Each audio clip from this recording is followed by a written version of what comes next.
All right, welcome back, guys. Service learning. This is the new chapter, Unit 4, Chapter 4, Lesson 1. This is the only lesson in this chapter.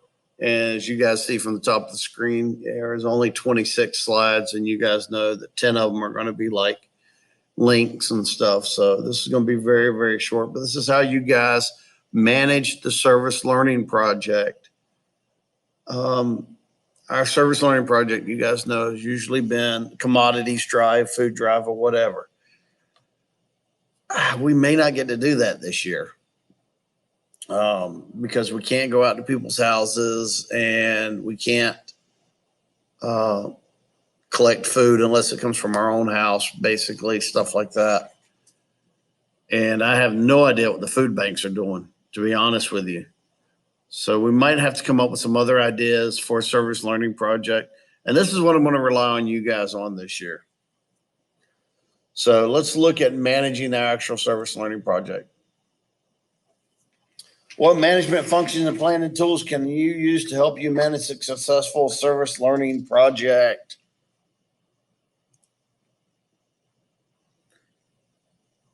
Project management. Some of you may have taken a project management course here before. What is project management?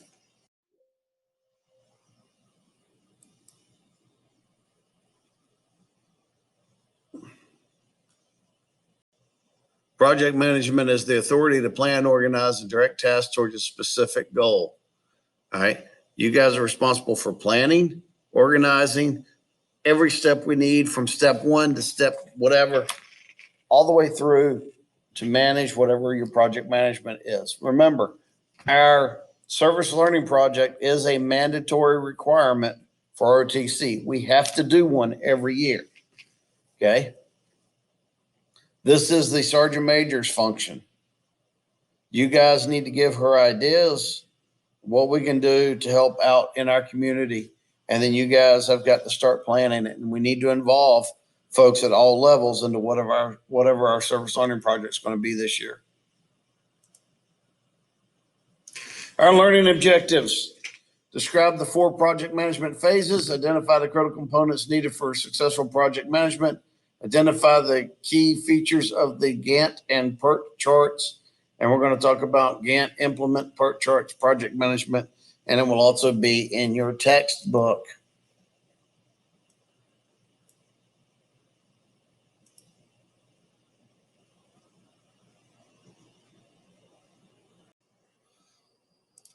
All right, guys, you can follow along in your textbooks. This is off of page 109 in your textbooks and 121 in your workbooks.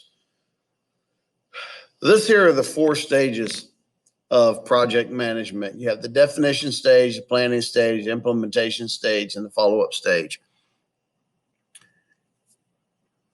In the definition stage, that's when you get your organization, your complex information, your goals. What do I want to accomplish in my service learning project? Okay. In the planning stage is planning. Get advice from people. Figure out how you need to do it properly and safely. And then determine, hey, look, maybe we need more than one group. Maybe we need to have a group to do one part of it to lead into the next part of it. Okay. Implementation let me try that again in English. Implementation stage is when you monitor your performance, contingencies, and plan for prevention. You want to make sure everything's done. It's done right. If not, remember your SMART goals. You may have to replan and reevaluate and go back into it again with a different plan. Your follow-up stage is to evaluate your results, make recommendations. We generally do that in the form of our AAR, or after action review, when we talk about what went well, what didn't go well. This is a Gantt chart. And what a Gantt chart is a chart that shows the flow, the sequence, our timeline. In the JPA, we're required to have a version of the Gantt chart to show our benchmarks, where we were in our continuous improvement project. Did we accomplish our goals? Okay, if you see on this chart here, Ed, Jean, Roberta, back to Ed, Ed, Gene, and Roberta, they had different sections that they had to work on at different times. So not one person was getting overloaded with a whole bunch of different tasks. Okay. On page 110 in your text, you will find another copy of a Gantt chart. This is a PERT chart. A PERT chart stands for Program Evaluation Review Technique. And this planning helps your team to be aware of the process, contribute to and share in the decision making about how, when, and whom the activities are done, make more efficient use of the resources by concentrating effort and time, reevaluate the project while it's underway, and reallocate your resources. Okay. It is a chart that identifies the sequence and how you want to do it. You look in this one's talking about you buy your ingredients. Then what else do you do? Well, I got to heat the oven, mix the batter, grease the pan, mix the frosting. I got to make the cake. I got to let the cake cool. I got to frost. Okay. Just a sequence of events.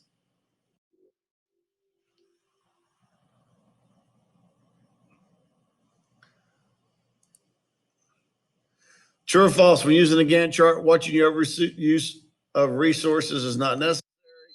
That is false. You always want to keep an eye on your resources. If you overuse them, you use too much of something, whether it be lumber or in the case of the cake, sugar, whatever, it's going to turn out, you're going to mess it up. PERT chart can help a leader do what's the following. Hang on, I wanted to back up one on that one too. Resources. Not only are your physical stuff, your lumber, your cake mix, your flour, your sugar, whatever, that not only is that a resource, but your people are a resource also. So you don't want to overwork your people. If one person does too much on a job, they're going to let things fail. They're going to feel discouraged. Remember, it's got to be equal work across the board. Otherwise, somebody feels left out. That is always a problem with a group project. PERT chart cannot help a team member do which of the following. That's to keep your resources focused on the task, regardless of the issues. That is because your people need to keep themselves focused. You can't make them stay focused. They're going to have to do it themselves. They're going to have to want to be there. All right. That focus has got to be with you or with them. I'm sorry.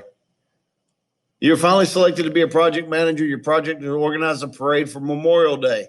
What stage of project management are you in when you talk to last year's project manager? Yeah, you're planning the new one. You want to know where there's got to be a way to shorten that beeper. Yeah, you're in the planning stage. You're talking to last year's organizer. You're talking to whoever so that you can kind of get a handle on what you're going to do this year. Can I use charts as a way to communicate tasks to project team members? Absolutely. Oh, my word. Yes.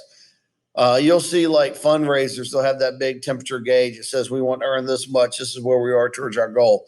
You can do something real similar to that with your project. Hey, this is what we have. This is the next step, the next step, the next step, the next step. This is where we are. Okay. Our new ROTC building, there are steps to get it done. For instance, they had to plan it. They had to mark out the area. They've done that. Now, next step is it goes out for bids.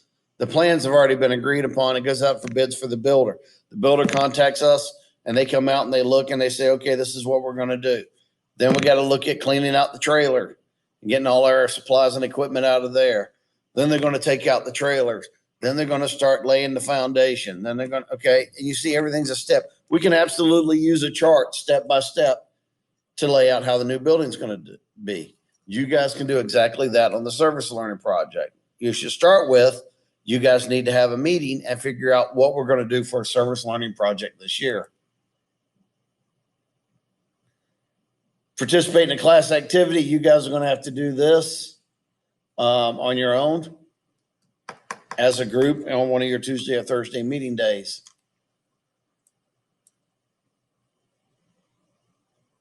This thing's double clicking on me. Do the managing a service learning project performance assessment task. Send that to me in the cadet portal.